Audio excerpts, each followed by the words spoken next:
What's up, guys? It's the Team JB coming at you with the Satellar Knight deck profile for the new July 2015 ban list. If you guys are unaware, Konami just released their new ban list, and essentially what they did was they hit Necros and they left everything else untouched. And the logic behind how I built this deck was Burning Abyss is definitely going to be the deck to beat going into the new format. And I just wanted to give you guys what I feel is the best build of Satellars going into the new format. And without further ado, let's get into the profile. Alright, so to start off the deck list, we've got triple Satellar Knight Deneb, Heart and Soul of the deck. We've got triple Altair, the Wolfbark. We've got two Unokalhai. This is the first difference from a lot of my standard Satellar Knight builds. Most of the time I run 3 of these, but I built this deck to be a little bit more consistent, and I had to fit a couple more cards to give me a more favorable Game 1 versus Burning Abyss, so I had to drop this to 2, but this deck overall is more consistent than my other builds. Next we've got two Satellar Knight Vega, mandatory at 2 in my opinion, and then for the first meta call for this new format, I've got 2 main decked Maxis. Essentially what I did with this card is very good versus the Mirror Match and versus Burning Abyss, so I decided to main deck it because versus Burning Abyss, like, if you don't have this game 1, you're almost always going to get blown out because, like, if they go double Dante on you, like, you just auto lose, like, to do that. So Maxi just kind of gives you a better game 1 and doesn't let you get blown out as easily. And yeah, I just feel this is the right call going into the new format. So that's it for the monster lineup. We've got 12 monsters. Now on to the spells. We've got 3 Reinforcement of the Army, standard. We've got 3 Upstart. You're always special summoning in this deck, so I opted not to play Pot of Duality. I feel like Upstart's a lot better. Next, we've got the 1-ofs. We've got the 1-of Soul Charge. I don't understand why you wouldn't run that. If you run Soul Charge if you're playing this deck, it's just way too good. We've got 1 Raigeki, 1 Dark Hole, and 1 Book of Moon. So Raigeki standard. Book of Moon, I feel like the best play this deck has versus Burning Abyss is Dweller Raigeki, and the second best play is Dweller Dark Hole, because just you need that to combat fields of double Dante, and like losing the Dweller on your side of the field isn't that relevant because just you've got the use out of the Dweller once you've cleared their board. So I feel Dark Hole is very necessary at as a 1-of. And I may take the book still, even though the Djinn lock is gone now, just because this card's essentially a Dark Hole on their turn versus Burning Abyss, so it's very important. And yeah, I feel it's really necessary. And then lastly, we've got the 1-of MST. I don't want to get locked out of game 1 by not having access to any MSTs, but I don't want to commit like 2 or 3 MSTs to the main deck just because it's not very optimal versus Burning Abyss. I don't want to have to be forced to blind MST into a Fiend Griefing. So the 1-of MST is fine. I understand Qliphort's very good, and with the 2 Maxis and only 1 MST, you're kind of punting game 1 versus Qliphort, but you have a really strong side versus the deck, and I just kind of accept that you're going to lose game 1 versus Qliphort. So that's it for the spells. We've got 3, 6, 7, 8, 9, 10, 11 spells. Now on to the traps.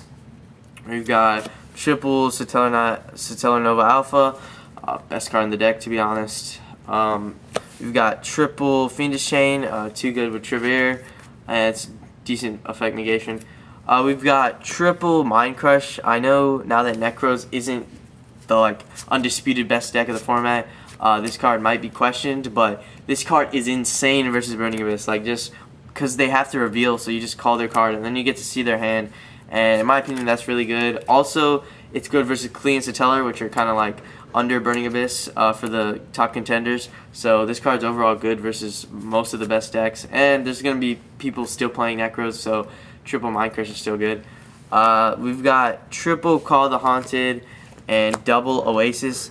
I know most of my Satellar Knight builds run triple and triple, but I felt that with Maxi, you're going to draw into your deck and dig into your deck a lot. So you don't need to max out on all 6, and you're also running the Soul Charge, so I feel like 5 is perfect. I would definitely not run that. I definitely think you need 5, but yeah, I don't think 6 is necessary. And then lastly, we've got 1 Solemn Warning and 1 Torrential Tribute. I've been contemplating dropping Warning because this card is absolutely terrible versus Burning Abyss. Because like Warning Adante is like the worst thing you could do. One of the best plays in the deck is Dweller Torrential, so it definitely feels necessary. So that's 17 traps. Now on to the extra deck. We've got, let's see, 2 Javert, the best extra deck card in the deck. This is probably an auto-win card. If you can bounce back like a Caller Fiendish, you almost always win that game. We've got 1 Delteros, 1 Ptolemaeus, and 1 Diamond. That's it for the Satellar Knight XYZs. That's 5. And then we've got the 1 Bujin Tsukiyomi. The best first turn play in this deck is Vega Deneb, set 3, go into this, and then discard the Altair and draw 2 more. So you definitely have to run this card.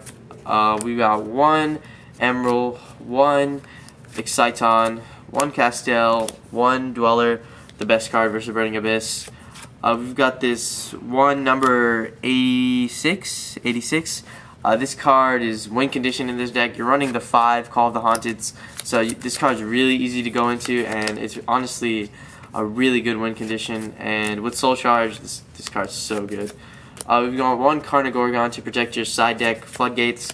1 Rhapsody, very good in the mirror match, very good versus Necros. If I had like cards like Giant Hand, I'd probably run that over this, but for now, definitely gotta play Rhapsody. 1 Ragnar Zero, very good versus Clifford and Burning Abyss. My favorite play versus Burning Abyss is to go Dweller and Ragnar Zero on the same turn, and Dweller, and then Ragnar Zero their Downer Magician, and you just go So plus, and then next turn you do the exact same thing. Standby phase, detach for Dweller, and then you detach for Ragnar Zero, and you just get rid of their field of double Downered, and you go So plus. So that's definitely very necessary in my opinion versus the Burning Abyss matchup. And then lastly, we got the 1 Cowboy for game. It's 15 cards obviously. Now on to the side deck. We got the 3rd Maxi, very necessary versus Burning Abyss. This is the best card versus that deck. It just doesn't allow you to get blown out. And then we've got 2 Flying Sea. This card is so good in the Satellar Knight deck just because you can Flying Sea whenever they summon a Burning Abyss, and then on your turn Trevere it back, and you just keep looping like that. You just keep Trevering this card back to your hand, and then whenever they summon, you special summon back and just keep bouncing it, and just this card absolutely wrecks them. You only need to run 2 because you can Maxi and dig into your deck whenever you're playing against that deck, so 2 is only necessary. And you always bounce it, so you don't want to draw multiples, so I think 3 is just overkill. Next we've got 2 Mystical Space Typhoon and 3 Fairy Wind. Like I said, the Clifford hate is real. Yeah, this is just Clifford hate and Flood deck hate, like stuff like Yosenju. This card's very good in Fire Fists, etc. if anyone plays that anymore. Next we've got the Burning Abyss side. Additionally, we got triple Shadow Mirror and double Wiretap. The best card versus this deck is definitely Fiend Griefing, because if I go call and you chain Fiend Griefing and get rid of my target, I just kind of lose that game. So Wiretap's very necessary. Also, it's good versus their discard traps, and this card's very good for protecting you from getting Firelight.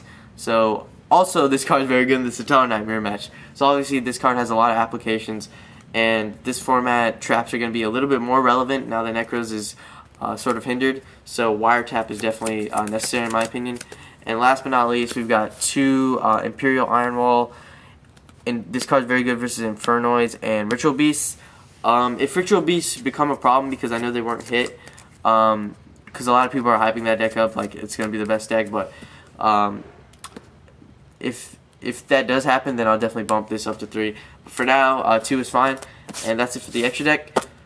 So yeah, that's it for the deck profile, guys. Hopefully you guys enjoyed. Subscribe if you want to see new content. It really motivates me to see new subscribers in the channel, and it just, like, I want to make more videos, but sometimes I don't have motivation to make more videos. So please subscribe if you haven't, and leave a like on the video if you want to see more deck profiles for this new format. And yeah, guys, peace out. Thank you for watching.